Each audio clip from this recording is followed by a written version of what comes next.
పెళ్ళైనా పండగైనా వేడుక ఏదైనా పట్టు చీరల ప్రత్యేక వేదిక Varahi silks. Hi hello welcome to Suman TV. నేను మీ రోషన్.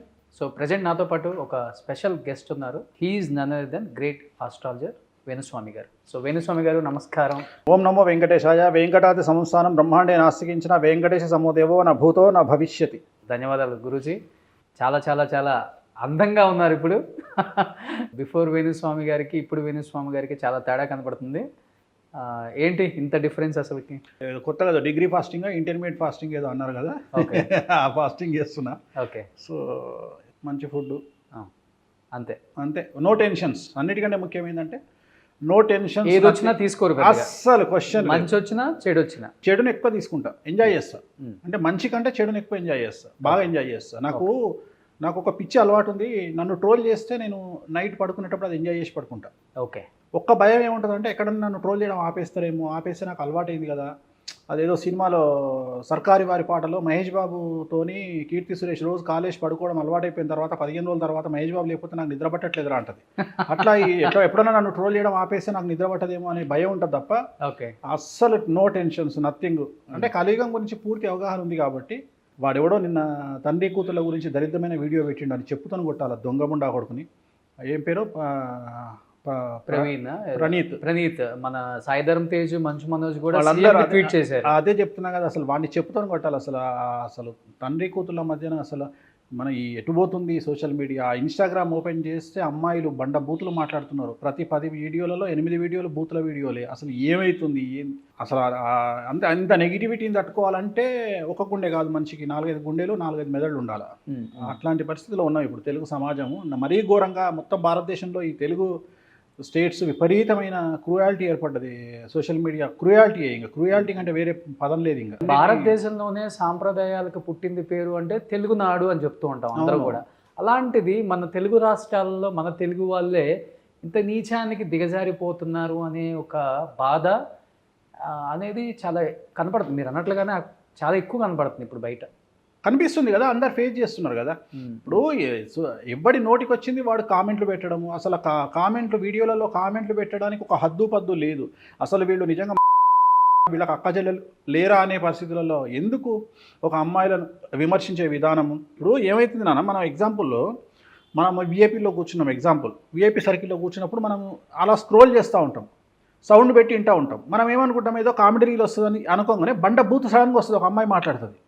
చుట్టూ ఉన్న వాళ్ళు ఏమనుకుంటారంటే ఏంది వేణుస్వామి ఇవే చూస్తాడా ఏంది ఎప్పుడు? లేదా నువ్వైనా ఇలా రోల్ చేస్తున్నప్పుడు సడన్గా ఒక బూత్ వచ్చింది అనుకో, నేనేమనుకుంటా ఏంది ఇట్లాంటివి చూస్తాడా రోషన్ అంటే.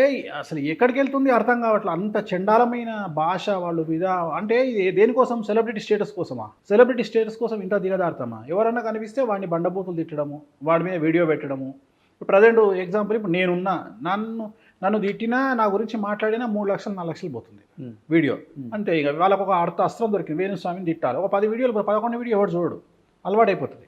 సో ఇదే పని రా, ఇంకా ఇదే పని కదా వాళ్ళకి. ఇప్పుడు ఏదో యూట్యూబ్లో తిట్టుకుంటే ఒక 1,00,000 వ్యూస్కి ఒక 5,000 వచ్చినాయి అనుకుందాం సపోజ్. అట్లా ఒక 5 లక్షల వ్యూస్ పోయినా కానీ ఒక 10,000 వస్తాయి కదా. 10,000 అంటే వాడి లెవెల్కి పెద్దనే కదా. అడక తినేవాడికి చాలా పెద్ద విషయం 10,000 అంటే. సో ఇంకా వాడు రోజు వాడిని తిట్టుకోవడమే వాని పని. ఎవరినో ఒకరిని తిట్టడం, లేదంటే కామెంట్లు పెట్టడం. అసలు ఎక్కడికి వెళ్తుంది? అంటే సామాన్యుడిగా ఉంటే మనకేం గుర్తింపు ఉంటుంది? ఏదో ఒక విధంగా మనం కూడా ఫేమస్ అవ్వాలి, సెలబ్రిటీ. ప్రతివాడికి సెలబ్రిటీ కావాలి, బిగ్ బాస్కి వెళ్ళాలి, లేదా ఆంధ్రప్రదేశ్లో ఎమ్మెల్యేగా పోటీ చేయాలి. ఫస్ట్ హిందూ మతాన్ని తిట్టాలి, లేదా జ్యోతిష్యుని తిట్టాలి, లేదా హిందూ మతానికి సంబంధించిన స్వామీజీని తిట్టాలి, లేదా వెంకటేశ్వర స్వామిని తిట్టాలి, లేదా రాముని తిట్టాలి, లేదా గ్రహణాలను తిట్టాలి. డైరెక్ట్గా అక్కడ నుండి బిగ్ బాస్కి వెళ్ళాలి, లేదంటే డైరెక్ట్గా అక్కడ నుండి ఎమ్మెల్యే పదవికి పోటీ చేయాలి. షార్ట్ కట్ అయిపోయింది ఇప్పుడు. లేదంటే ప్రజాసేవ చేసి డబ్బులు ఖర్చు, ఇంత ఓపిక లేదు. అందుకని ఫస్ట్ రాముడిని తిట్టితే ఈజీగా వెళ్ళిపోతాం. రాముడు దేవుడు, రాముడు మంచి తండ్రి, రాముడు మంచి కొడు, ఇట్లా వద్దు. రాముడు రాక్షసుడు, రాముడు అమ్మాయిలతోని ఎంజాయ్ చేసిండు, రాముడు మాంసం తింటాడు. ఈజీ వే, పబ్లిసిటీ దొరుకుతుంది, టక్కున బిగ్ బాస్కి వెళ్ళిపోవచ్చు. ప్రతి ఒక్కరి టార్గెట్ పబ్లిసిటీ తెచ్చుకోవాలా, బిగ్ బాస్కి వెళ్ళాలి. అయితే ఎక్స్పోజింగ్ విపరీతంగా చేయాలి సోషల్ మీడియాలో, బిగ్ బాస్కి వెళ్ళాలి, లేదా ఎవరైనా తిట్టాలి, బిగ్ బాస్కి వెళ్ళాలి. ఇంతే. ఇది సింపుల్ ఎజెండా. ఇది ఎవరు ఎన్ని ట్రోల్స్ చేసినా, ఎంత మిమ్మల్ని దిగదార్చాలని చూసినా కానీ అవేర్నెస్ అయితే గట్టిగా తీసుకురాగలిగారు. అండ్ మీరు దాన్ని చాలా ఇలా తీసేసుకున్నారు అన్నీ కూడా. ఏది జరిగినా కానీ మన మంచికే అంటే ఒక మనిషిలో ఇంతటి ఓర్పు నేను ఎప్పుడు చూడలేదు. అసలు అంతా మన మంచికి అనే కాన్సెప్ట్ తెలుసా? చాలామంది మాట్లాడతారు. ఒక రాజు ఒక మంత్రి కలిసి అడవికి వెళ్తారు. అడవికి వెళ్తే వేటకెళ్తే రాజు ఎడమ చెయ్యిని పులి వచ్చి తినేస్తుంది. తినేస్తే పక్కన మంత్రి ఉండి అయ్యో మంత్రి పులి వచ్చి నా చెయ్యి తినేసింది అంటాడు రాజు. అంటే అంతా మన మంచికే రాజుగారు అంటాడు. అంటే చెయ్యిని పులి తినేస్తే నీకు అంతా మన మంచికే అంటావా అని చెప్పి తీసుకొచ్చి కారాగారంలో బంధిస్తాడు ఎవరిని? మంత్రిని, రాజు. తర్వాత 3 నెలల తర్వాత మళ్ళీ రాజు వేటకెళ్తాడు. వేటకెళ్తే ఆటవికులు రాజును కిడ్నాప్ చేసి తీసుకుపోయి బలిస్తందుకు అమ్మవారి దగ్గర రెడీగా పెడతారు. పెట్టిన తర్వాత బలిచ్చే టైంకు చూస్తే రాజుకు చెయ్యి ఉండదు. అరే వీడు అవిటివాడు కదా, వీని బలి ఇవ్వడానికి అమ్మవారు యాక్సెప్ట్ చేయదని చెప్పి వదిలేస్తారు. వాడిని రాజును వదిలేస్తారు. రాజు వచ్చి మంత్రి దగ్గరకు వచ్చి అంటాడు, మంత్రి నువ్వు చెప్పింది నిజమేనా?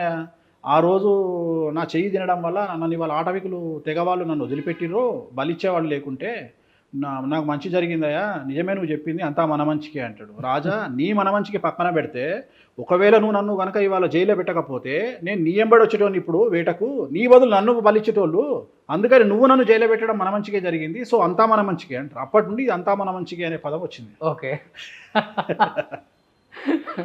అందుకని అంతా మన మంచికే అంటే మన జాతకం బాగుంటే మంచికే, లేకపోతే చెడుకు. ఓకే. మన జాతకం బాగుంటే ఏది జరిగినా మంచిగా ఉంటుంది. ఇప్పుడు ఉదాహరణ, ఇప్పుడు తెలుగుదేశం గెలవడం వల్ల జగన్మోహన్ రెడ్డి వైసీపీ ఓడిపోవడం వల్ల వేణుస్వామికి చాలా మంచి జరిగింది. ఎలా జరిగింది అంటే ఒక 400 కోట్ల పబ్లిసిటీ వేణుస్వామికి ఫ్రీగా వచ్చింది. ఈ పబ్లిసిటీ నేను ఎంత ట్రై చేసినా నా జీవితంలో రాదు. ఇవాళ తెలుగు రాష్ట్రంలో ప్రతి గడపకు నేను వెళ్ళిపోయినా, డబ్బులు ఎప్పుడైనా సంపాదించుకుంటా. పబ్లిసిటీ ప్రతి ఒక్కటి పిచ్చి అదే కదా. ఇవాళ సెలబ్రిటీ స్టేటస్ కావాలంటే ఒక రాజకీయ నాయకుడు కావాలి, ఒక హీరోయిన్ కావాలి, ఒక హీరో కావాలి, ఒక సీఎం కావాలి, అయితే మనకు స్టేటస్ వస్తుంది. కానీ వేణుస్వామికి సడన్గా పబ్లిక్ అయితే తెచ్చిచ్చారు, ట్రోలర్స్ తెచ్చిచ్చారు, మీమర్స్ తెచ్చిచ్చారు, విమర్శకులు తెచ్చిచ్చారు.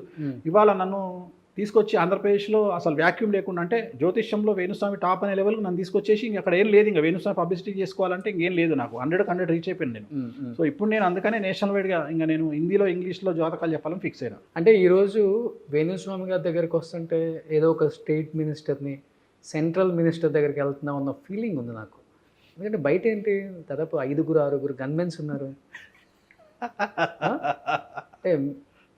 అంటే ఎందువల్ల అంటే ఈ మధ్య పెంచుకున్నారా? ఈ మధ్యన సెక్యూరిటీ రీజనా?